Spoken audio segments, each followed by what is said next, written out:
Good day, everyone. Today, I shall delve into a topic that stands at the crossroads of economics, politics, culture, and human aspirations: the role of globalization in the development of developing countries.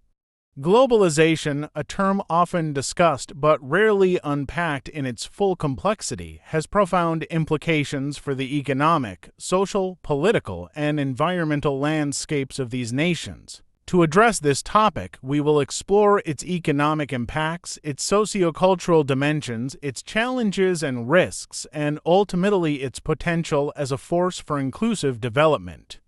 I invite you to engage in this intellectual exploration as we unravel the layers of globalization's influence. Understanding globalization, before we examine its role in development, it is imperative to define globalization. At its core, globalization refers to the process of increasing interconnectedness and interdependence among nations. It encompasses the free flow of goods, services, information, capital, and, to a lesser extent, labor across borders. While globalization is not new, the ancient Silk Road and transatlantic trade routes are early examples. Its scale and speed in the modern era are unprecedented. For developing countries, globalization presents a paradox. On the one hand, it offers unparalleled opportunities to access global markets, technology, and capital. On the other hand, it poses risks of economic dependence, cultural erosion, and environmental degradation. The economic dimension of globalization. First, opportunities for economic growth. Globalization has been a catalyst for economic development in many developing countries. By opening markets, it allows these nations to integrate into global value chains, specialize in production, and access foreign investment. 1. Export-led growth. Countries like China, India, and Vietnam have leveraged globalization to transform their economies.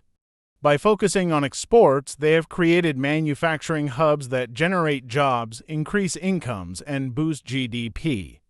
2. Foreign direct investment. Multinational corporations bring in capital, technology, and managerial expertise. For instance, the establishment of automobile manufacturing plants in countries like Thailand and Mexico has spurred industrial growth. 3. Technology transfer. Access to global markets facilitates the transfer of advanced technologies, enabling developing countries to modernize their industries and improve productivity. Second, challenges in economic integration. However, globalization has not been uniformly beneficial. Many developing nations remain trapped in low-value production, exporting raw materials while importing high-value goods. This perpetuates trade imbalances and economic dependence. 1. Volatility of global markets. Developing economies, often reliant on commodity exports, are vulnerable to price fluctuations in global markets. 2. Unequal gains. The benefits of globalization often accrue disproportionately to urban elites and large corporations, leaving rural populations and small enterprises marginalized. The sociocultural dimensions. Point 1. Cultural exchange and enrichment. Globalization fosters cultural exchange, breaking down barriers and promoting mutual understanding, education, and knowledge sharing. Students from developing countries gain access to world-class education through scholarships and online platforms, enriching their skills and broadening their horizons. Cultural awareness. Through media and the arts, globalization exposes people to diverse cultures, fostering global citizenship and tolerance. 2. Risks of cultural homogenization. While globalization promotes diversity, it also risks eroding local traditions and identities. The dominance of Western media, for instance, can overshadow indigenous cultures, leading to a loss of heritage. 3. Social inequality.